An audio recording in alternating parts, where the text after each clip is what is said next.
आज अपन जानने वाले हैं कि इंजीनियरिंग जो ईपीसी मॉडल पे काम होता है, ईपीसी प्रोजेक्ट जो होते हैं उसमें क्या नियम वगैरह होते हैं, और टर्नकी जो प्रोजेक्ट होते हैं, कॉन्ट्रैक्ट होते हैं, उसमें क्या नियम वगैरह होते हैं, इसके ऊपर में बात करने वाले हैं। और दोनों में अंतर क्या होता है। कई लोग बोलते हैं कि ये दोनों एक ही चीज़ है, लेकिन एक ही नहीं है, ये दोनों अलग अलग है। और कैसे अलग अलग है, इसी वीडियो में ये बात करेंगे अपन। इंजीनियरिंग प्रोक्यूरमेंट कंस्ट्रक्शन कॉन्ट्रैक्ट वो होता है, और टर्नकी कॉन्ट्रैक्ट, ये दोनों लगभग सेम ही होते हैं। क्या होते हैं अभी बता रहे हैं। ईपीसी में क्या होता है, जैसे कि किसी क्लाइंट को किसी को अपना जैसे मकान बनवाना है, सपोज मान लीजिए मकान बनवाना है, किसी कंपनी को वो देना चाह रहा है। तो ईपीसी कॉन्ट्रैक्ट के अंदर अगर वो देना चाह रहा है, इसका मतलब ये है कि ईपीसी में कॉन्ट्रैक्ट में क्या होता है कि क्लाइंट एक नोटिस निकालता है कि हमको एक घर बनवाना है और यहाँ पे बनवाना है, ये चीज़ें बनवाना है, बस वो सिर्फ इतना ही बताता है। बाकी चीज़ें जो भी वो बनाने वाले होते हैं, जैसे कि मान लीजिए एल&टी है, सपुर्जी पुलंजी है, कुछ भी अलग अलग कंपनियां हैं, वो बनाने वाली है, तो वो अपना प्लान लेकर के आएंगी कि हम ये चीज़ें इतना दिन में बना देंगे, जिसका बिल इतना आएगा, पैसा बजट भी वो कॉन्ट्रैक्टर जो होते हैं ना, वो बताते हैं कि इतना बजट के अंदर में हम ऐसा चीज़ें बनाकर आपको देंगे। ठीक है, उसमें जो भी अच्छा लगता है वो क्लाइंट अपना सेलेक्ट करते हैं। ड्राइंग वगैरह का भी झंझट देखिएगा अलग अलग चीज़ों में, जैसे कि ड्राइंग क्लाइंट का ही रहता है, तो इसमें ड्राइंग भी क्लाइंट का नहीं रहता है, ये भी कॉन्ट्रैक्टर का ही रहता है, फाइनल कॉन्ट्रैक्टर का जो मेन होते हैं। इसमें आप समझ गए होंगे कि ईपीसी कॉन्ट्रैक्ट में क्या होता है कि क्लाइंट का कुछ जिम्मेदारी नहीं रहता है, वो सारा का सारा कॉन्ट्रैक्टर का जिम्मेदारी होता है, ड्राइंग से लेकर फाइनल करने तक। ये टर्नकी कॉन्ट्रैक्ट जो होता है ना, उसमें भी नियम कुछ ऐसा ही रहता है, ड्राइंग से लेकर फाइनल तक कॉन्ट्रैक्टर का ही योगदान रहता है, उन्हीं का जिम्मेदारी रहता है। और रिपेयरिंग का भी जो होता है ना ईपीसी में, उसमें कॉन्ट्रैक्टर का ही रहता है कुछ सालों तक के लिए। ये कॉन्ट्रैक्ट में साइन होता है कि इतने सालों तक रिपेयरिंग का भी काम आप ही कराएगा, जैसे कि उसका मेंटेनेंस का।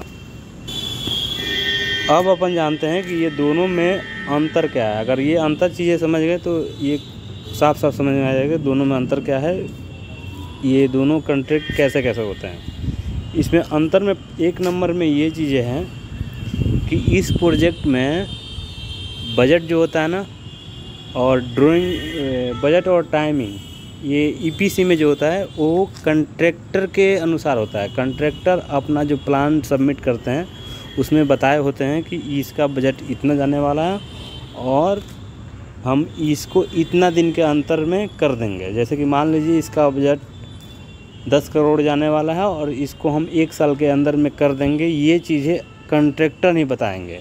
ठीक है, लेकिन टर्नकी में क्या होता है, जो वो नोटिस निकालते हैं ना, उसमें लिख दिए होते हैं कि ये वाला प्रोजेक्ट जो है वो हमारा बजट 5 करोड़ है और इसको हमको 6 महीने के अंदर में चाहिए। अब उसके हिसाब से जो कॉन्ट्रैक्टर एलिजिबल होंगे, जो मतलब कि जिनके कैपेसिटी होगा कि हम इतना दिन के अंदर में हम ये प्रोजेक्ट डिलीवर कर सकते हैं और इतना ही बजट के अंदर, तो वो अपना प्लान सबमिट करेंगे। समझ गए होंगे। टर्नकी में क्या होता है, क्लाइंट का बजट और टाइमिंग फिक्स रहता है और ईपीसी में फिक्स नहीं रहता है। इसमें फिक्स वो होता है जो कॉन्ट्रैक्टर बताते हैं, लेकिन फिक्स करते हैं ये क्लाइंट ही, लेकिन कॉन्ट्रैक्टर वाला ही बजट फिक्स किया जाता है।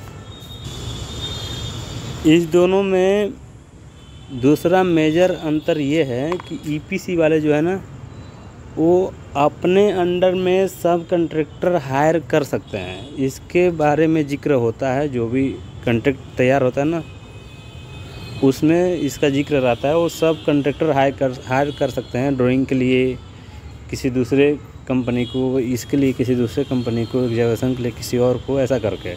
लेकिन टर्नकी में ऐसा बिल्कुल भी नहीं है, इसमें नहीं होता है।